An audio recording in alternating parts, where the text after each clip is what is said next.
Today, we begin a conversation about curiosity, but we want to begin that conversation in a lot of ways by turning that curiosity back toward ourselves. What happens when we grow and change as people? How does that impact our relationships and our assumptions about those we encounter? And how do we continue to learn and become something new, even as we foster grace for our past selves and who we are becoming? So lots on the agenda today. Next week, we're going to take this conversation and we're going to move into talking about how we listen well. And then we'll wrap up the series in 2 weeks by talking about the movement from curiosity to intimacy to vulnerability. But today, it's tell me more, heuristic machines, all of the Jesuses, and grace for ourselves. But I want to begin today with this series title, Tell Me More.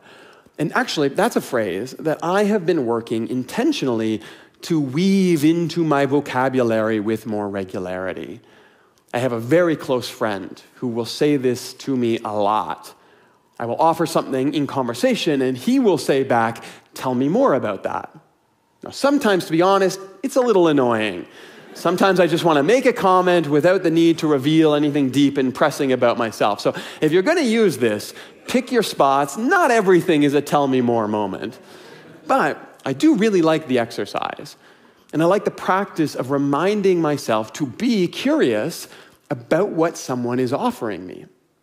Here's the thing. Every time someone shares something of themselves with you, even something that might seem insignificant, they are offering a piece of themselves to you.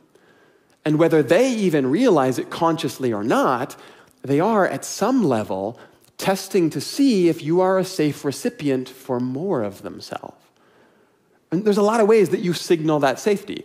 Now, with your eyes and with your body posture, when you lean in or you back away and fold your arms.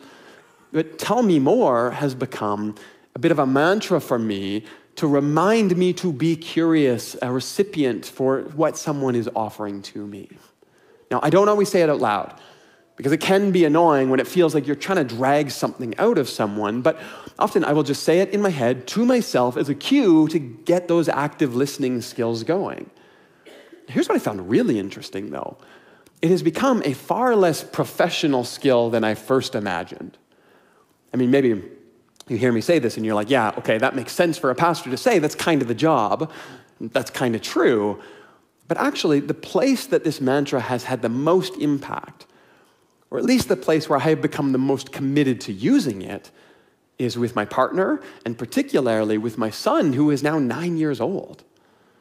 See, I don't know about you, but often I come home at the end of a day, and I've been writing this sermon all day, or I've been in meetings all day, and I am not feeling particularly curious anymore, which is not a great pairing with a 9-year-old son who is already not predisposed to telling me all about his day either. And so when he starts going off about Minecraft, I can say, tell me more, because it reminds me to be curious about him, even though I could not care less about Minecraft. My hope, though, is that over time it will reinforce to my son that I am a safe space for anything that fascinates him, even Minecraft, and maybe even the things that trouble him. But this is what I want to suggest today, that all of this is more than just parenting tips and tricks. There is actually a holy practice of divine curiosity, one that all of us can work on. See, as human beings, we are heuristic machines. In fact, every day, every moment, you are taking in more information than you can possibly deal with. For example, your eyes see all kinds of things that your brain will just completely ignore as irrelevant. Most illusions are built off of this premise. Your brain will jump to conclusions based on past experience and override what your visual cortex is telling you. If the information coming in doesn't match existing models, it gets discarded. And that's a feature of how our brain works. It's not a bug. Evolutionarily, it just doesn't make sense to spend a lot of calories on processing horsepower when certain assumptions will be right 99.9% of the time. Now, that's kind of neat when it comes to optical illusions, But it's also why we tend to prefer small, tightly knit in-groups with very clearly defined borders. It's why we depend on stereotypes to jump to very quick conclusions about each other. And it's why, in the absence of a disciplined curiosity, we often prefer communities and people and conversations that already look a lot like us and therefore feel safe to us. And social media has not helped with this at all. Certainly not those algorithms that know all about this and use it to their benefit, either to keep us in conversations of like-minded people that won't challenge us, or to very purposely show us perspectives they know will make us angry and get us to click on them, but also because most of our social streams are yet another fire hose of information that completely floods our ability to search out nuance, or parse the details, or sift through what we're seeing for something that might actually impact us. See, we almost need shortcuts to deal with the volume of opinions that social media feeds us every single day. So it's not that we're closed-minded, although maybe a little bit we're closed-minded, but really, I think often, it's this that we're not well equipped to process something like an endless stream of tweets. Information overload creates a dependency on shortcuts. Shortcuts breed a familiarity and a desire for it, and familiarity becomes the enemy of curiosity. And that is quite a conundrum when we claim to follow a God that seems to embody a divine curiosity. A God that has this holy ability to never jump to a conclusion, but to always insist the story can go in a new direction. In fact, the very premise of grace is that God never writes anyone off for any reason, particularly not heuristic ones. And actually, to take it even farther, I would suggest that the very Christian story itself confronts us with a God who embraced change into God's self. See, the incarnation is a really tricky idea. We have God, who we generally believe to be unchanging, and then we have that same God in a human life that is inherently growing and changing. I mean, obviously, Jesus didn't bring his awareness of the cosmos with him into his crib. Luke straight up tells us that Jesus grew in wisdom and stature. This was not a grown man living in an infant body all the time. He was learning about who he was. And not only that, he learned what was appropriate for a human being of his time and place. I mean, I don't think that Jesus understood calculus, and I don't think that makes him any less divine. Now, if that makes you feel better about the fact that you didn't do well in calculus, that's just a bonus here. Actually, when I think about it, maybe that makes you feel really good if you did do well in calculus, because now you've got one over on the Son of God. But I mean, you get my point here, right? In embracing incarnation, the divine embraced change and growth and transformation and learning and falling down and getting back up. And God said that all of it was good. And that's why I find it incredibly interesting to watch Jesus grow, not just from a child into a boy and then a man, but to see him continue to grow even once he begins his public ministry. See, each of the Gospels have a slightly different perspective on Jesus. By the way, I think it's really important that 4 different people understood Jesus in 4 different ways. But even within the individual Gospels, we see this slowly evolving maturity that emerges in Jesus. Take the Gospel of Matthew. Jesus begins his public appearances with what is often called the Sermon on the Mount. Now, Luke records much of the same material in a passage that we call the Sermon by the Plain, but it does seem that the Gospels agree that Jesus' early ministry was characterized by a certain set of ideas. Now, I love the Sermon on the Mount. I wrote a book on the Sermon on the Mount. It's called Dirt and Stardust. You can pick up a copy for free at the back before you leave if you'd like. But that title is a reference to Jesus' encouragement that you are the salt of the ground beneath your feet and you are the light of the cosmos above your head. You are part of what is good about dirt and stardust and everything in between. And as big and beautiful as that cosmic passage is, part of what has made the Sermon on the Mount so enduring is that this is actually Jesus at his most practical and grounded. You've heard it said, don't murder. I tell you that's just the bare minimum, be better. You're about to go to worship and you remember that your friend has something against you. Go and make things right first, that's most important. For years you've been told an eye for an eye. I want to suggest that nonviolent protest can be far more powerful and actually more effective way to find justice. In one sermon, Jesus talks about money and sexuality and anxiety. He teaches us how to pray and how to judge each other fairly. It really is a tour de force performance. And honestly, a life that is lived, modeled after the wisdom expressed in just that one sermon would be a life well lived. But there's also a thing that seems to happen to Jesus somewhere along the way toward the cross. He starts to become more cognizant of where his story is headed, the opposition that he's facing, and the mounting threat of violence that's bubbling up against him. And so at some point, he stops giving advice, the advice that characterizes the Sermon on the Mount, and he begins to teach almost exclusively now in riddles and stories as the Gospels unfold.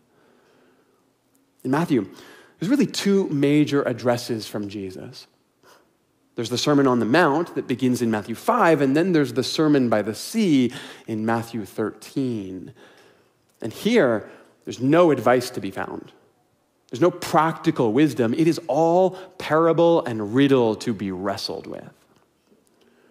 Jesus even says at one point in that sermon, I'm teaching this way so that those who don't get me will be even more confused by me, and those who do will be drawn in even deeper.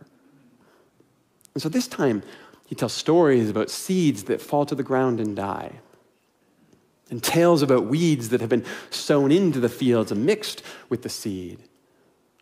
He reframes our imagination of kingdom as this scrubby, scraggly, embarrassing mustard bush that creeps across the garden. He talks about the most valuable thing in the world being buried below our feet, right overlooked in the ground in front of us. This seems to be a Jesus that is realizing that you can't teach someone into the kingdom. You can only invite them or entice them to search it out for themselves. It's as if, as Jesus becomes more aware of his destiny and the cross that awaits him, he wants us to have that same kind of epiphany. All through the Gospels, Jesus has been aware that people are not expecting what he is offering. But from here on, Matthew 13 seems like a really significant inflection point. He really wants to turn their perceptions on their head. It's like he says, well, if you're going to misunderstand me, then I'm going to capitalize on that. And I'm going to think up examples of just how profoundly the true kingdom differs from yours. In the words of Farrar Capon, if they think my kingdom will be parochial, visible, propositional, a military established theocratic state that will be handed to them, I will come up with stories that hint at a kingdom everywhere and mysterious and already present in their midst, one that is already aggressively demanding their response right now. It's as if Jesus says, what if I tried something completely new? Now, don't misunderstand me. I don't think any of this calls into question any of the wisdom Jesus offers us in his first sermon. In fact, I actually think it makes it more trustworthy. Because this is a Jesus who watches and listens to how his words are landing, who notices how his teaching is received and then shifts gears to make sure his intent isn't missed. It's a Jesus who is perceptive and sensitive and responsive and careful. But it's also a Jesus who is learning. Certainly learning about his audience, but I think just as important, learning about himself. See, Luke says that Jesus grew in wisdom and stature as a child, but you can see Jesus throughout the Gospels growing in the wisdom to know exactly where the story is going. Look, obviously, Jesus did not know he was going to die on a cross as he lay in a crib in Bethlehem. That path had to unfold before him throughout his life. And he learns from it. There's a saying that I've always liked. I've always tried to hold on to it in my relationships. A person can only meet you as deeply as they have met themselves. I really like that. I like it for myself. I find that when I'm struggling to engage with someone, I just find them challenging or off-putting for some reason, and they bring up some kind of frustration in me. I don't know about you, but often people who are most like me, loud and opinionated and skinny people, those are the most difficult for me to deal with. But that's because they're showing me a mirror of things that I know I need to work on in myself, right? So a person can only meet you as deeply as they have met themselves is a reminder that if I'm struggling to meet you, it's possibly because I have my own work to do. Conversely, sometimes it reminds me that maybe I'm just expecting too much from someone who has their own work to do. That's not a slight, not a judgment. It's an acknowledgement of the fact that we are all of us on our own journey, doing our own work, and sometimes my frustration with someone else is a reflection of the fact that I am expecting something from them they can't give me right now. And it helps me to slow down and to recompose and then to re-engage with more grace. But in the Gospels, we are given this gift of getting to watch Jesus meet himself. Now, he's Jesus, so the encounter is guided by Spirit and led by his Father, and Jesus is fully open to the process. Nothing is hidden or malignant in it. There's no ego or subterfuge, and all of that growing divine awareness is made available to us as we journey with Jesus toward the cross throughout the Gospels. But the Jesus of Matthew 1, who lays in a manger completely dependent on his mother, is not the same Jesus of Matthew 5, who offers us practical wisdom from the Sermon on the Mount, is not the same Jesus of Matthew 13, who speaks in riddle and parable and who's coming to understand that a seed must fall to the ground and die if many are to take its place. See, the mystery of the incarnation is that the divine has become a curious creature. And that is what you are meant to be. Look, you're not the person you were 5 years ago, like it or not. And you're not the person you will be 10 years from now, like it or not. And in a lot of ways, I think right now, that scares us more than ever. Go back to where we started today. We are heuristic machines that depend on shortcuts. And today, given the enormous amounts of information that we are all processing, it can feel like we need those shortcuts more than ever. And so sometimes the easiest things that we can do is to decide on a camp and to lock ourselves into it, to define ourselves by who is on our side, and then to refuse absolutely to be curious about anything that does not fit our mental model. And honestly, I don't think that's because we're afraid of each other or afraid of listening. I think it's because we're afraid of changing. That growth is hard, and it's scary. And what if I find that the practical wisdom of the Sermon on the Mount will eventually lead me to uncover a kingdom that will ask me to die to myself? I'm not sure that's a path I want to go. I've come this far, and it's good, and I'm comfortable where I am right now. I think I'll just stay. Except I also want to suggest that discomfort of growth is in fact divine. See, every one of us, we are born into a world where the only thing that matters to us is our physical needs. When you are a baby, the only thing that matters is when you are cold, or when you are hungry, or when you are wet, or when you are held. It's a purely physical view of the world, and that works for a time. Unfortunately, eventually you grow, And your eyes focus and your brain develops and you realize that when you cry, there's a someone that responds to you. So life is a call and response with a higher power. It's a very mythical view of the world, and that works for a time. Still, you keep growing, and the mythic status of mom and dad start to seem rather mundane. I mean, you can do some things for yourself now. In fact, you want to do things for yourself. Our daughter is almost 3 right now, and one of the most common phrases we hear in our house right now is, "I can do it." Often followed by, "I did it." Honestly, she is her best cheerleader, and I love that about her. It's great stuff. But all of a sudden, you start to want to assert control over your world, and you want to differentiate yourself from those who've come before.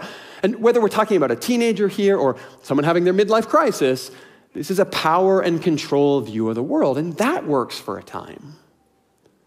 Now later, we form rules and traditions. After that, we start to employ strategy and reason. Eventually, hopefully, we grow in empathy and care, and maybe at some point, we learn how to evaluate and how to make care-filled judgments about the world around us. But at each of these developmental stages, you are becoming a version of yourself. Not a new person, you're still you. The same way the Jesus of the cross is the same Jesus of the Sermon on the Mount, is the same Jesus that lay dependent on his mother. But the idea of being human is that you never stop becoming. And that means that curiosity about your world and those you encounter, and please hear this, curiosity about yourself, all of this is sacred. In fact, it's the path that Jesus laid before us. As human beings, we do 2 things. We tend to look forward with fear, and we look back with disdain. The future is scary. We all know that, right? We all have different levels, but anxiety seems to be part of the human condition. However, if you've ever met someone who thinks the way you used to think, you know what I'm talking about when I say we look back with disdain, right? Someone who has a theology you left behind? Someone who has a politic that you've moved on from? You probably know that kind of pitiful contempt that rises up somewhere in the back of your mind. The problem is, when we feed that reaction to someone else, there's also a part of us that applies it to who we used to be as well. And that feeds our shame centers, and that makes us fearful of the next time we need to challenge ourselves to grow. The thing is, when we are already at this disadvantage, because of all of the information that we are all trying to sort all of the time, any instinct that numbs our curiosity to grow is the enemy.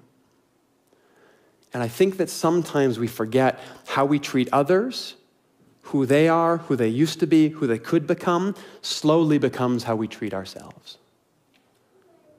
And look, I have reinvented my theology in particular several times now, not just in my lifetime, but in my career.